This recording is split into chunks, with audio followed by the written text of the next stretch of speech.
Grand Rising, YouTube family.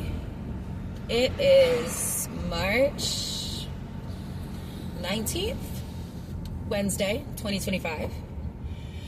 And I just picked up my daughter from the airport. She just got back from LA and visiting my brothers out there and going to Rolling Loud. And I am on my way back home. And I just feel these racing thoughts and this overthinking, and I'm a little jittery, and I wouldn't really call it like anxious, I guess. I mean, it's all pretty much the same thing. Am I anxious? Yes, I don't like to say I am anxious. I learned this in therapy. It's better to say, for my brain, I am experiencing feelings of anxiety.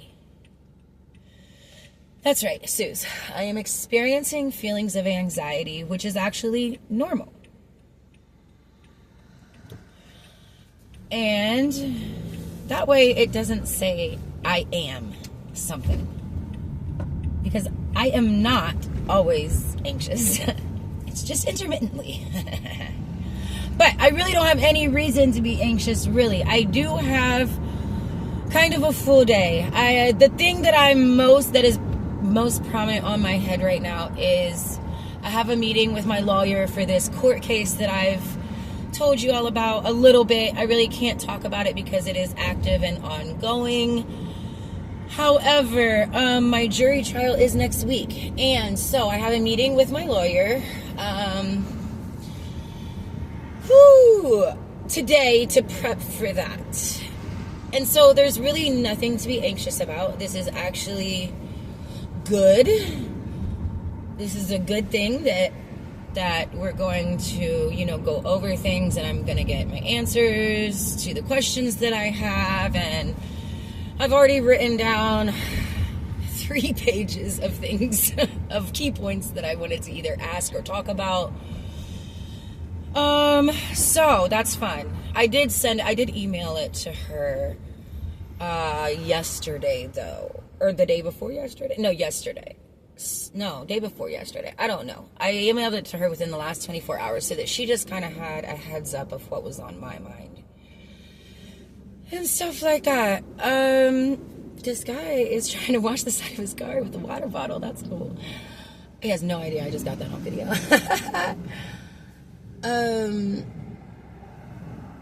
So, I have this weird little feeling in the pit of my stomach, and I'm just trying to remind myself that there is nothing to be worried about or nervous about or anxious about or anything, because nothing is going to change today. Nothing. It's not a court date. It's not like nobody else is going to be there. It's literally a meeting with the only person on my side in this entire situation, my lawyer. Okay. Because the officers and the judge have already very clearly from the last court dates and the last motion we had, very clearly have made it known that they do not agree with me fighting this charge. And ironically, oh my gosh, I got pulled over literally right. I'm coming up to it. I did not realize I was coming down. Wow. So yes, I got pulled over. How much can I say? I got pulled over in October of 2024. In the middle of the night at 2:11 a.m. in the morning. Exactly 2:11, right? Go figure. And it was literally, hold on. Oh, it was north of me. No, because it was towards Lane, and we're already to 17th. So it was a couple of blocks just north of me. I actually probably just passed it. Oh my gosh. Speak of the freaking devils. You see who's coming to pass us right now? You see who's coming to pass us? All right, how much can I tell you about this situation? Because I really want to say something. Okay? Basically, these boys to the left of us, right freaking here. Let me keep my calm. You know what? They have no control over me. They have no, well, they do have control over my physical body. However, They do not have control over my mind, and so F them. Long story short, I think this is all I can say. They basically said that I was going 70 miles an hour up this street right here, which is in the middle of OSU campus,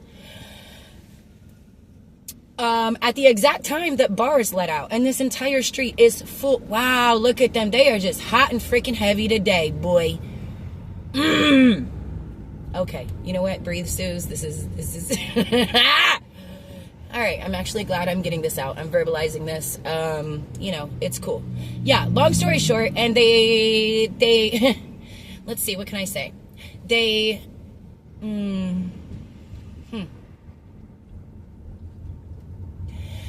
I'm really not sure how much I can go into detail about what happened. But if you can see how slow I'm going right now, and imagine this at 2 o'clock in the morning when bars are letting out, and we are literally, this is OSU campus to the right of us right here. Let me show you guys this way. This is OSU campus. We are driving through OSU campus as we speak. Let's see if we can get both sides here. And I was charged with, can I say that? Yes, that's public record. I was charged with a reckless op with wanton and willful disregard for the safety of others, which allowed them to illegally search and seize my car, my possessions in my car, have them destroyed, impound my car. And that's all I'm going to say about that.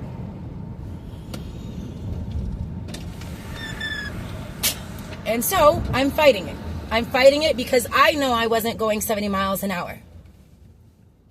I know that I was not driving with willful and wanton disregard of the safety of others. Oh, and the big key point of what they allegedly said that I did that caused it not to just be a speeding ticket, but a reckless op, which carries jail time and huge fines.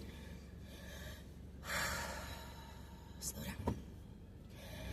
The reason that they said that was because they said I almost hit a group of people in the middle of the street going 70 miles an hour to the point that this group of people had to jump out of my way. Now, mind you, in the last court date that I had, at that motion, the dash cam video and the body cam video was shown. And it proved that there was nobody jumping out of my way anywhere in the entire mile that they followed me off. Actually, right here, I'm coming up on this exact intersection was where they said on Clark and High Street was where they initially saw me. They were parked right here in the middle of the street, and I was passing them coming forward. And they followed me for an entire mile, way up to where past I just even started recording and talking about this. They followed me an entire mile, apparently me driving so recklessly that I almost hit people, allegedly, which I did not, which the camera proves. And when the officer was questioned by my lawyer on where the people were that I almost hit, do you guys want to know his response? This is all public records, so this is all in the transcript already, so this is nothing that is, you know, confidential. The officer said, and I quote, because I have literally ingrained this into my memory verbatim. The officer said, well, she was a couple blocks in front of us, so the dash cam video couldn't see it, but the naked eye could. Unquote. I'm just going to let that settle for a second. He said that the dash cam video did not see me performing this reckless operation, but he could see me with his naked eye in the middle of the night while it's completely dark outside. Now, last time I checked, our human eyes didn't have no night vision like recorders do, like videos do, like dash cam upgraded systems do. Last time you know what? This is getting too much. I feel the little coming out. I feel it. I feel the little, you know what? We're going to take this opportunity to breathe.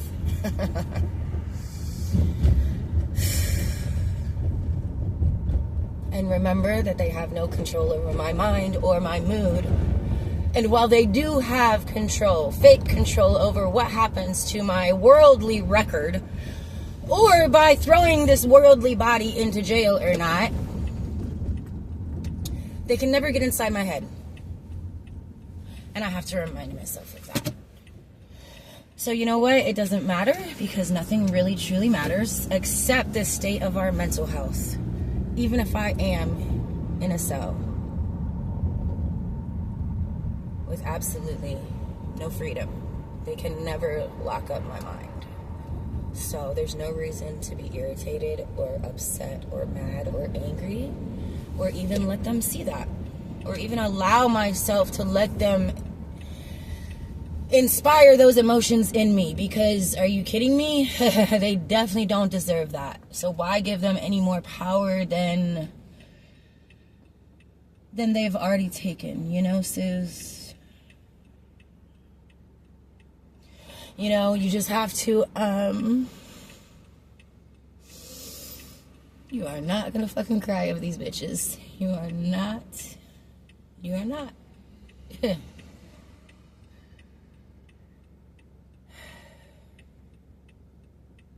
None of it really matters. The only thing that matters is where I keep my head, where I keep my mindset, where I keep my perspective.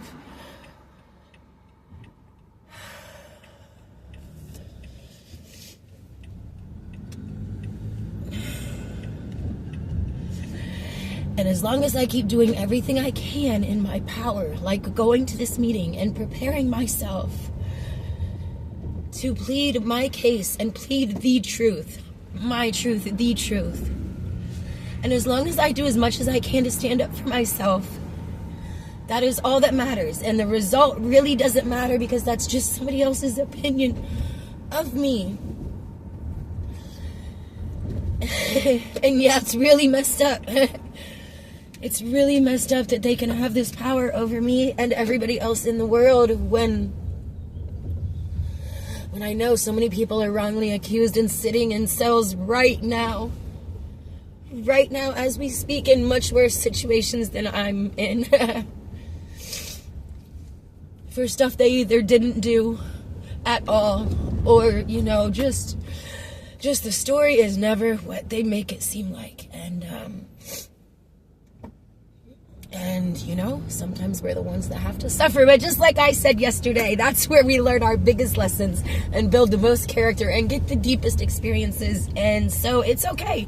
If I end up in jail, it's okay. I think it was only 6 months. Only 6 months, goddamn. Okay, I do not suspect that that's what's going to happen.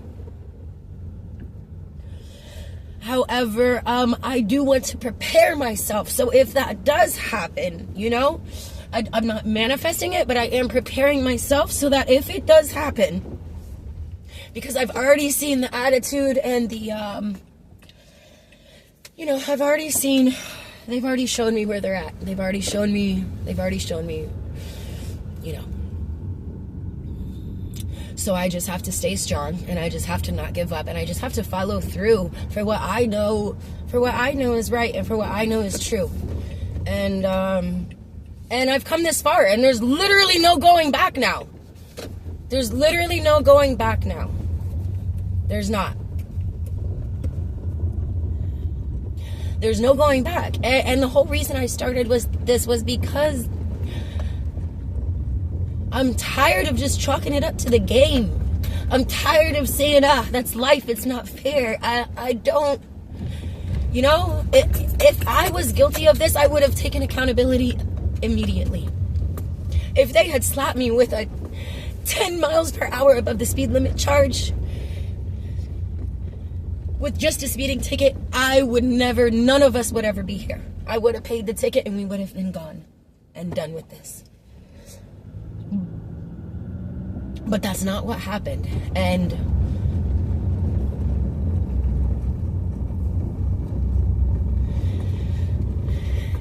I made the decision to stand up for me and for what truly happened. And to fight for me and my record and my life. And not just take it, you know? not just be okay, well, you said this happened and, you know, whatever. Okay. I'm not going to let it bother me. You know, I'm not going to be passive like that this time. And that's why I decided to do this. That's why I passed up on the offers that they've already given me. I don't think I can tell you what those are, but that's why I've passed up on a lot.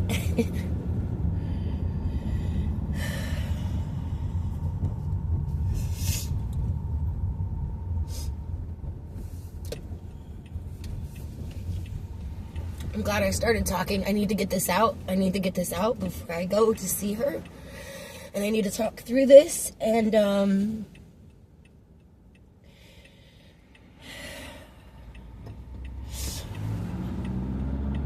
it's going to be okay. It's going to be okay. It's going to be okay. No matter what happens, really, because it has to be. Like, there's no other option, for real, regardless of whatever happens, you know? I've just got to be okay with it being okay. And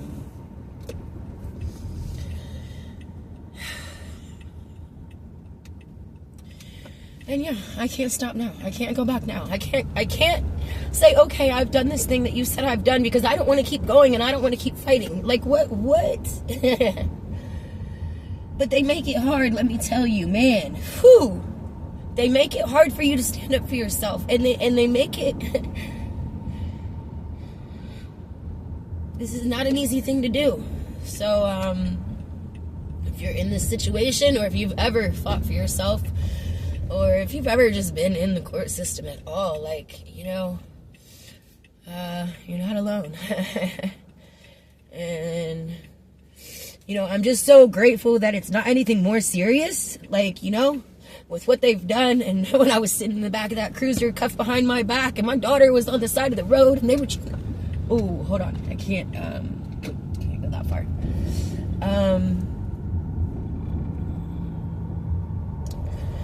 Yeah, my daughter was with me. Long story short, this was a very traumatic event for both of us. And it shouldn't have happened the way it did. And that's what I'm fighting for.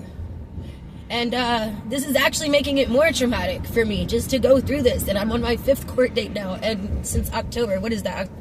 October, it was October, the beginning of October. So October, November, December, January, February, March. Great, 5 months of my life. You know? But that's what I decided to do, because I'm not admitting to something that I did not do without fighting for it. At least I'm not something this big, you know. I'm just not doing it. So I just have to remember why I started this, and not worry about what I've passed up, or worry about any of that, because, you know, made the decision and I gotta stick with it, man. And no reason in letting it worry me, or like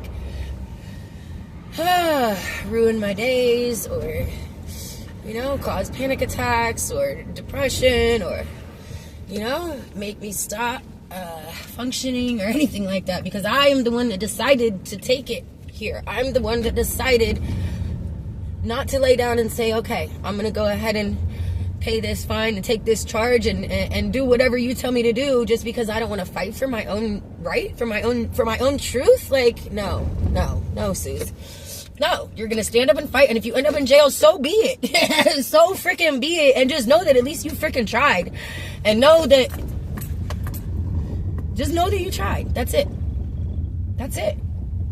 It's going to be better than you ending up in the same place and not trying, right? And basically that's what would have happened. So yeah, that's it. It's as simple as that. That's all I needed to say. I love y'all. Thanks for listening. Peace out.